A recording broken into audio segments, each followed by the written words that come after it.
আসসালামু আলাইকুম। এখন শুনবেন সংবাদ শিরোনাম। তারেক রহমানের আগমন ঘিরে বিএনপিতে ব্যাপক উত্তেজনা।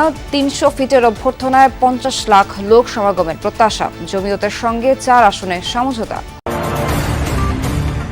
সবকিছু ধ্বংস করে গণতন্ত্র হয় না, নির্বাচন ডায়ালগ অনুষ্ঠানে মির্জা ফখরুল। জুলাই সনদ বাস্তবায়নের অঙ্গীকার নেতাদের, আইন সম্ভাবে প্রয়োগের নির্দেশ সিসির। দিল্লি কলকাতা বাংলাদেশ মিশনের সামনে কট্টর হিন্দুত্ববাদীদের বিক্ষোভ। ভারতীয় হাইকমিশনারকে ডেকে গভীর উদ্বেগ ঢাকার, ঘটনা তদন্তের আহ্বান।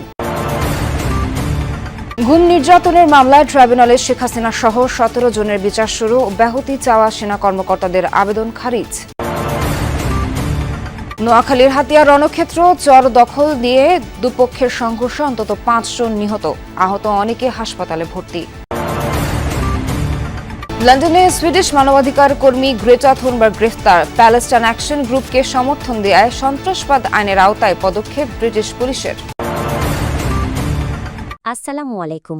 এতক্ষণ দেখছিলেন সংবাদ শিরোনাম, এখন দেখবেন বিস্তারিত। বৃহস্পতিবার দেশে ফিরছেন তারেক রহমান। জোরে সোরে চলছে বিএনপির প্রস্তুতি। রাজধানীর ৩০০ ফুট সড়কের নামপাড়ায় প্রায় প্রস্তুত মঞ্চ। বাকি কাজগুলো এগুচ্ছে দ্রুত বেগে।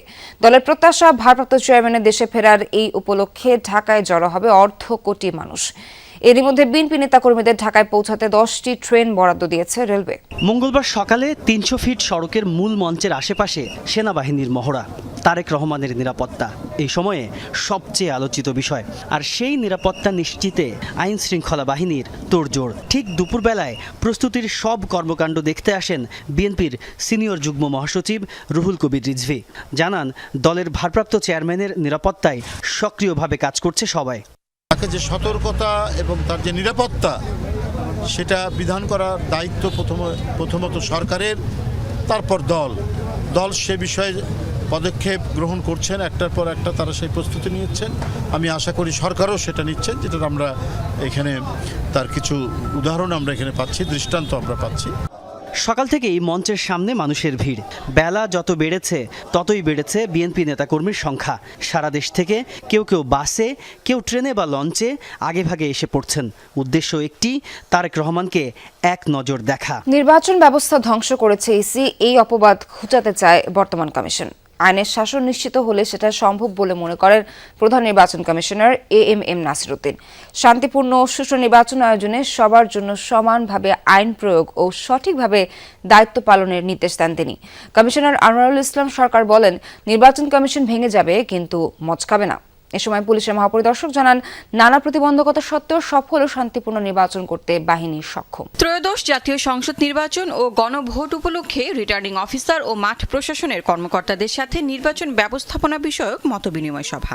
উপস্থিত ছিলেন বিভাগীয় কমিশনার, ডিসি, পুলিশের আইজি, স্বরাষ্ট্র ও জনপ্রশাসন মন্ত্রণালয়ের প্রতিনিধিরাও। সূচনা বক্তব্যে সিইসি বলেন, সুষ্ঠু নির্বাচন আয়োজনে এবার দায়িত্ব পালনে ব্যর্থ হওয়ার সুযোগ নেই। সেক্ষেত্রে ভবিষ্যৎ প্রজন্মকে জবাব দিতে পারবে না কেউ। নির্বাচনের সাথে জড়িত প্রত্যেককে আইন মেনে চলতে এবং সাম্প্রদায়িক সম্প্রীতি নষ্টের অপচেষ্টা রোধে আইন শৃঙ্খলা বাহিনীকে নির্দেশ দেন তিনি। আহ্বান জানান লেভেল প্লেইং ফিল্ড নিশ্চিতেরও। নির্বাচন ব্যবস্থাকে ধ্বংস করে দিয়েছি বলা হচ্ছে, আমরা সব যুগসাজশ করে একটা ম্যানেজড ইলেকশন করেছি। এই অপবাদ থেকে আমরা মুক্তি চাই, এই অপবাদ আমরা ঘুচাতে চাই। আমরা প্রমাণ করতে চাই যে আমরা সঠিক সুন্দর নির্বাচন করতে পারি এবং এটা একমাত্র আইনের শাসনের মাধ্যমেই সম্ভব। ভারতে বাংলাদেশ হাইকমিশন উপ হাইকমিশনারের সামনে কট্টর হিন্দুত্ববাদী সংগঠনের বিক্ষোভের জেরে ছড়িয়েছে ব্যাপক উত্তেজনা। দেশটির রাজধানী নয়াদিল্লিতে স্পর্শকাতর কূটনৈতিক এলাকায় জড়ো হয় বিশ্ব হিন্দু পরিষদ সহ বেশ কয়েকটি সংগঠনের সদস্যরা। দিল্লি ও কলকাতায় বিক্ষোভকারীরা পুলিশের ব্যারিকেড ভাঙার চেষ্টা করলে হয় সংঘর্ষ। বেশ কয়েকজনকে আটক করার দাবি করেছে ভারতীয় পুলিশ। উগ্রবাদী বিক্ষোভকারীদের তাণ্ডবে বিশৃঙ্খলে পরিস্থিতি ভারতের দিল্লিতে বাংলাদেশ হাইকমিশনের সামনে। বাংলাদেশ বিরোধী স্লোগান দিতে দিতে ব্যারিকেড ভেঙে হাইকমিশনে ঢোকার চেষ্টা উগ্র হিন্দুত্ববাদীদের। পুলিশ বাধা দিলে তৈরি হয় উত্তেজনা। যার জেরে বিক্ষোভকারীদের সাথে নিরাপত্তা বাহিনীর সংঘর্ষও হয়েছে।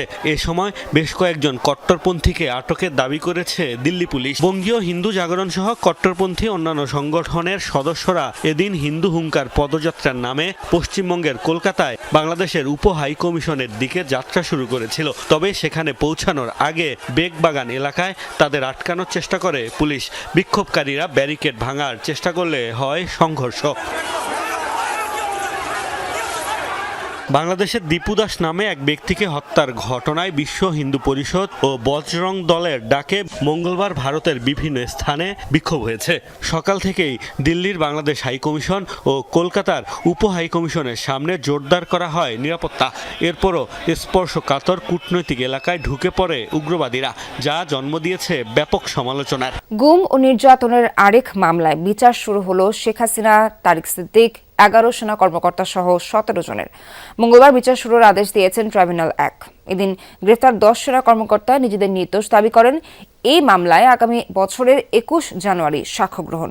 এদিকে শতাধিক গুম ও হত্যা মামলায় এনটিএমসির সাবেক মহাপরিচালক অবসরপ্রাপ্ত মেজর জেনারেল জিয়াউল আহসানকে গ্রেফতার দেখিয়েছেন আদালত। ট্রাইব্যুনালের প্রসিকিউশন বলছে, আওয়ামী লীগের শাসনামলে র্যাবের টিএফআই সেলে ব্যারিস্টার আরমান সহ 14 জনকে গুম করে নির্যাতন করা হয়। 5 আগস্টের পর তাদের অনেকেই মুক্তি পান। গুম নির্যাতনের মামলায় শেখ হাসিনা, তারিক আহমেদ সিদ্দিক সহ 17 জনের বিরুদ্ধে অভিযোগ দাখিল করে প্রসিকিউশন। মঙ্গলবার গুম ও নির্যাতনের মামলায় শেখ হাসিনা সহ 17 জনের বিরুদ্ধে অভিযোগ গঠন করে বিচার শুরু করেন ট্রাইব্যুনাল। ভিকটিম সাক্ষী আছেন, কিছু ইনসাইডার সাক্ষী আছেন যারা খুবই গুরুত্বপূর্ণ, এবং একই সাথে বিভিন্ন মানবাধিকার সংস্থা, বিভিন্ন এনজিও এবং সরকারের বিভিন্ন সংস্থার কিছু প্রতিবেদন ইত্যাদির আলোকে আমাদের সাক্ষ্য প্রমাণগুলো প্রতিস্থাপিত করা হয়েছে। এবং এর ভিত্তিতেই যখন ট্রায়াল শুরু হবে আপনারা দেখবেন একে একে সবগুলো সাক্ষ্য প্রমাণ দিয়েই আমরা এই আসামিদের অপরাধগুলো বিয়ন্ড রিজনেবল ডাউট প্রুফ করার সর্বোচ্চ চেষ্টা করব। নোয়াখালীর হাতিয়ার চর দখলকে কেন্দ্র করে দুই পক্ষের সংঘর্ষে নিহত হয়েছেন অন্তত 5 জন, আহত হয়েছেন বেশ কয়েকজন। পুলিশ জানায়, মেঘনার বুকে জেগে ওঠা জাগলার চর দখলকে কেন্দ্র করে গত কয়েকদিন ধরে সংঘর্ষ চলছিল সুখচর ইউনিয়নের মেম্বার মুনির গ্রুপের সাথে স্থানীয় প্রভাবশালী শামসু গ্রুপের। এরই জেরে সকাল থেকে আবারও সংঘর্ষে জড়ায় দুপক্ষ। দিনভর থেমে থেমে চলে সংঘাত, রণক্ষেত্রে পরিণত হয় গোটা এলাকা। এ সময় গোলাগুলির ঘটনা ঘটে। সংঘর্ষে এখন পর্যন্ত 5 জনের মরদেহ উদ্ধার করেছে পুলিশ। পরিস্থিতি নিয়ন্ত্রণের চেষ্টা করছে আইনশৃঙ্খলা বাহিনী। মূলত চরাঞ্চলের জমি নিয়ে তাদের মধ্যে এই সংঘর্ষের ঘটনা ঘটে। তাতে 5 জনের মরদেহ উদ্ধার হয়েছে। 1 জনের মরদেহ নোয়াখালী সদর হাসপাতালে আছে, আর 4 জনের মরদেহ এই মুহূর্তে আমাদের পুলিশ হাতিয়া থানা পুলিশ উদ্ধার করে হাতিয়া থানার দিকে নিয়ে আসতেছে। আর 1 জন আহত আছে, তাকে চিকিৎসার জন্য হাতিয়া হাসপাতালে নিয়ে যাওয়া হচ্ছে। যুক্তরাজ্যের লন্ডনে সুইডিশ মানবাধিকার কর্মী গ্রেটা থুনবার্গকে গ্রেফতার করেছে ব্রিটিশ পুলিশ। মঙ্গলবার ফিলিস্তিনের সাথে সংহতি প্রকাশে আয়োজিত এক বিক্ষোভ থেকে গ্রেফতার করা হয় তাকে। এ সময় তার হাতে ছিল ফিলিস্তিনের পতাকা আঁকা প্ল্যাকার্ড। পুলিশের দাবি, নিষিদ্ধ প্যালেস্টাইন অ্যাকশন গ্রুপের প্রতি সমর্থন দেয়ায় সন্ত্রাসবাদ আইনের আওতায় তাকে গ্রেফতার করা হয়েছে। ফিলিস্তিনিদের প্রতি সংহতি জানিয়ে এই প্রতিবাদ কর্মসূচিতে আয়োজন করেছিল যুক্তরাজ্য ভিত্তিক সংগঠন ডিফেন্ড আওয়ার জুরিস। বিক্ষোভ থেকে থুনবার্গ ছাড়াও আটক করা হয় আরও 2 জনকে।